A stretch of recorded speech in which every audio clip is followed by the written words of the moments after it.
अस्सलाम वालेकुम। मैं हूं अख्तर अब्बासी और आप देख रहे हैं वर्ल्ड स्पोर्ट्स। पाकिस्तान और न्यूजीलैंड के दरमियान दूसरे टेस्ट मैच का तीसरा दिन आज खेला गया, जिसमें पाकिस्तान टीम अभी भी न्यूजीलैंड के दिए गए रन से 42 रन पीछे है। लेकिन आज सरफराज अहमद और सऊद शकील की शानदार बैटिंग के अलावा आगा सलमान की भी उम्दा बैटिंग की वजह से पाकिस्तान टीम उतने ज़्यादा खसारे से दो चार होती दिखाई नहीं दे रही जितना कि ख़तरा था। आज शानदार बैटिंग की सऊद शकील ने अपने टेस्ट करियर की पहली सेंचुरी बनाई और मैं यहाँ दाद देना चाहूँगा सऊद शकील को, जितनी उनसे नाइंसाफ़ी हुई। नाइंसाफ़ी इस सेंस में कि उन्हें जब वो बेहतरीन फॉर्म में थे उनको सिर्फ टीम के साथ रखा जा रहा था, मौका नहीं दिया जा रहा था। लेकिन इसके बावजूद उन्होंने अपना हौसला नहीं हारा और जब मौका मिला तो वो परफॉर्म करने में कामयाब रहे। हालांकि ये बहुत मुश्किल होता है और मैं इस हवाले से हमेशा कहता हूँ कि खिलाड़ी को उस टाइम पर मौका देना चाहिए जब वो बेहतरीन फॉर्म में हो, जब उसका एतमाद जो है आसमान को छू रहा हो, तभी किसी खिलाड़ी के सामने आने का मौका होता है। उसको वही बेस्ट टाइम होता है उस खिलाड़ी के लिए। लेकिन बदकिस्मती से हमारी जो पॉलिसी है, हमारी जो सिलेक्टर्स हैं या मैनेजमेंट है, वो इस हवाले से गौर नहीं करती। इमरान भट्ट की सूरत में हमने कई खिलाड़ी ज़ाय किए हैं। शान मसूद को देख लें, 2021 के पहले सेशन में शानदार फॉर्म में थे, दूसरे हिस्से में वो आउट ऑफ फॉर्म जब हो गए तो उन्हें पाकिस्तान टीम में लाया गया। हालांकि उन्हें जब उनका कमबैक हुआ था पाकिस्तान के टेस्ट स्क्वाड में तो ऑस्ट्रेलिया के खिलाफ होम सीरीज़ थी, वहाँ कोई मौका नहीं दिया गया। वहाँ श्रीलंका लेके जाया गया, वहाँ कोई मौका नहीं दिया गया। फिर इंग्लैंड के खिलाफ शुरू में मौका नहीं दिया गया।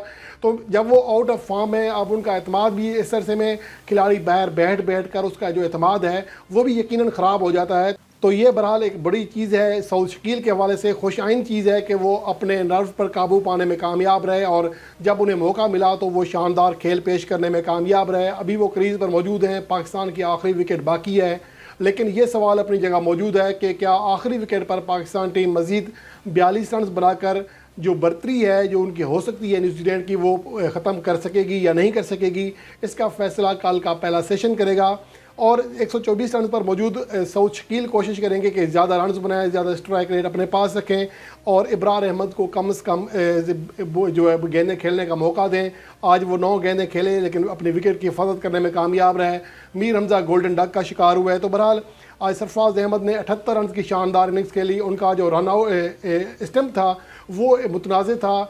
इतना ज़्यादा इस एक सीरीज़ के अंदर हमारे जो पाकिस्तानी अंपायर्स हैं ऐसे फ़ैसले कर रहे हैं, साफ लग रहा था कि उनका जो पाँव है वो ज़मीन पर को छू रहा है, लेकिन इसके बावजूद उन्हें स्टम्प करार दिया गया, जो कि इंतहाई मुज़हका खेज़ फ़ैसला था, जिसकी वजह से 2014 के बाद ये मौका होता सरफराज अहमद के लिए कि वो टेस्ट फॉर्मेट में सेंचुरी बनाने में कामयाब हो जाते। इससे पहले भी वो अच्छी इनिंग्स खेलने में कामयाब रहे।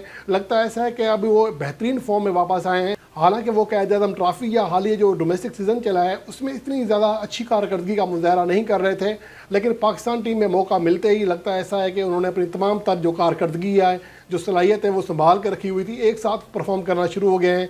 तो मेरे ख्याल में अब इस कारकर्दगी के बाद रिजवान का टेस्ट फॉर्मेट में कम बैक करना मुश्किल दिखाई दे रहा है। हालांकि वो जो रेड बॉल के नायब कप्तान हैं। इसके साथ साथ मैं आगे तफसील भी बयान करूंगा कि रिजवान के लिए अब 2 तरह से मुश्किलात आ रही हैं। आगे उसके किसी और वीडियो में बात करेंगे, लेकिन यहाँ जो टॉपिक है हमारा वो मैच है। आगा सलमान ने आज अच्छी बैटिंग की, 41 रन बनाए, 78 गेंदों पर 7 चौके लगाए। तो ओवरऑल पाकिस्तान एक अच्छे खेल का मुजाहरा करने में कामयाब रही है। लेकिन अब पाकिस्तान के लिए जो असल परेशानी खड़ी हो रही है वो है पिच का रवैया। आपने 3 फास्ट बॉलर्स को खिला दिए, वो फास्ट बॉलर्स खिला दिए जो कि विकेट हासिल नहीं कर रहे।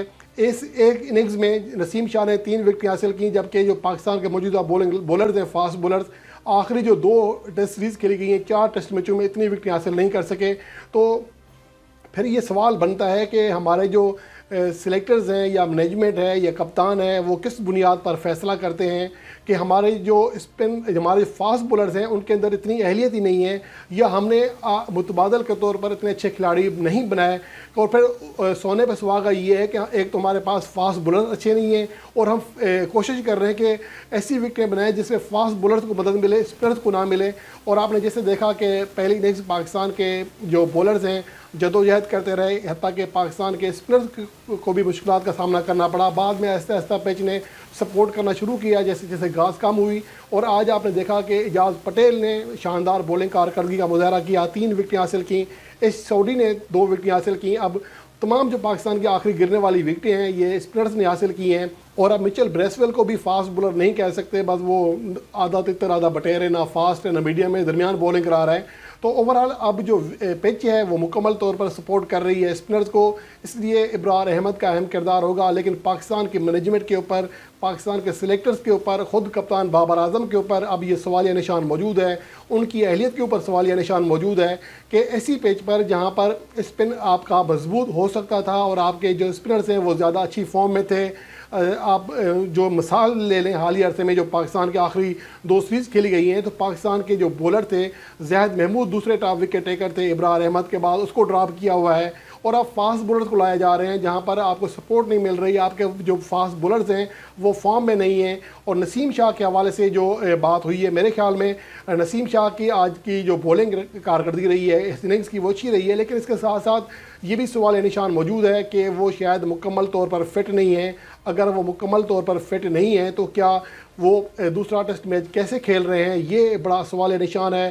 آج سلیکٹرز نے بھی اس حوالے سے کہا، تو میرے خیال میں ہماری جو ٹیم مینجمنٹ ہے اور جو میڈیکل پینل ہے، ان تمام کو رابطہ کرنا چاہیے، آپس میں رابطے میں رہنا چاہیے۔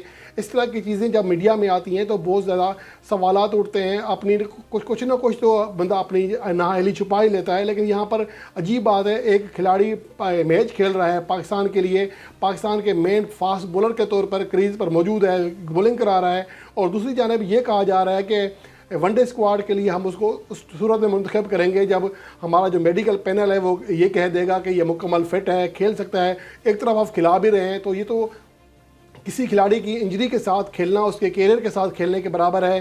اور جب شاہین افریدی T20 ورلڈ کپ 2022 سے پہلے انفٹ ہوئے تھے تو بہت زیادہ شور مچایا گیا تھا کہ ہمارے جو سلیکٹرز ہیں، ہماری جو مینجمنٹ ہے وہ ورک لوڈ کا خیال نہیں کرتی، انفٹ کھلاڑی کو کھلاتی رہی۔ لیکن اگر یہی کچھ نسیم شاہ کے ساتھ ہو رہا ہے تو پھر اس کا ذمہ دار کون ہے؟ تو میرے خیال میں یہ باتیں دیکھنا پڑیں گی۔ اور جہاں تک ہمارے سلیکٹرز یا ہمارے جو ماہرین ہیں، ایونٹ کے کپتان ہیں یا مینجمنٹ ہے، وہ یہ کہہ رہی ہے کہ پچز کی وجہ سے ہم ہار رہے ہیں، پچز کی وجہ سے مسئلہ ہو رہا ہے، تو میرے خیال میں ایسا بالکل نہیں ہے۔ اس کی وجہ یہ ہے کہ ہمارے پاس شاہین افریدی اور نسیم شاہ کا کوئی متبادل بولر نہیں ہے، یہ ہمیں حقیقت ماننا پڑے گی۔ ٹیسٹ فارمیٹ کی بات کر رہا ہوں، اگر دیکھا جائے جو آخری 4 ٹیسٹ میچز کھیلے گئے ہیں، بلکہ 5واں کھیلا جا رہا ہے، 3 ٹیسٹ میچز کھیلے گئے، انگلینڈ کے خلاف، ایک نیوزی لینڈ کے خلاف اور دوسرا کھیلا جا رہا ہے۔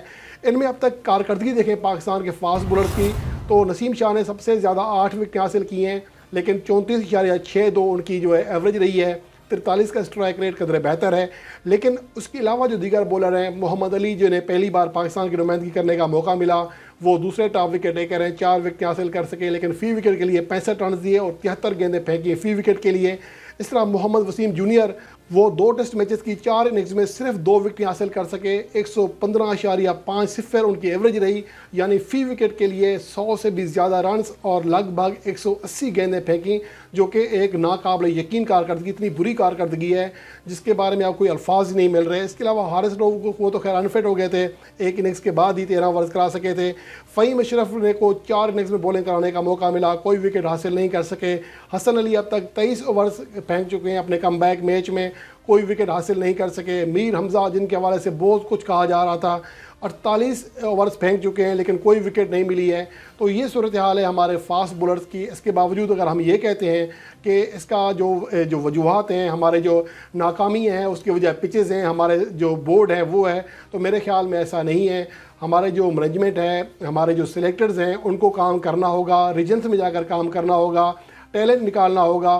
موجودہ وقت میں اگر آپ دیکھ لیں، حارث روف جو ہے پاکستان کا مین فاسٹ بولر بنتا جا رہا ہے، لیکن یہ پاکستان کے ڈومیسٹک سیزن سے نہیں آیا، یہ لاہور قلندر کے ٹرائل سے آیا ہے، پھر وہاں بگ بیش کھیلی، پھر پاکستان میں آ گیا۔ تو اس طرح ہمارے جو ٹیلنٹ ہے وہ گھوم رہا ہے، لیکن ہمارے ہاں یہ کوئی کام کرنے والا کوئی نہیں ہے۔ باتیں آپ ان سے بہت کرا لیں، جن سے جو چیز سلیکٹر بنے گا وہ بولے گا اب تو میں ٹیم یہ کر دوں گا، وہ کر دوں گا، نمبر 1 بنا دوں گا، لیکن فیلڈ میں جا کر کوئی کام نہیں کرتا، جس کی وجہ سے یہ مسائل ہمارے سامنے آ رہے ہیں۔ اور امید ہے کہ اس حوالے سے اب جو کل 4تھا دن ہوگا نیوزی لینڈ کے اور پاکستان کے میچ کے حوالے سے کوئی اچھی خبر لائے گا، ہمارے جو پیسرز ہیں وہ بھی کچھ اچھی کارکردگی دکھانے میں کامیاب رہیں گے، ورنہ پھر یہ بحث یوں ہی جاری رہے گی۔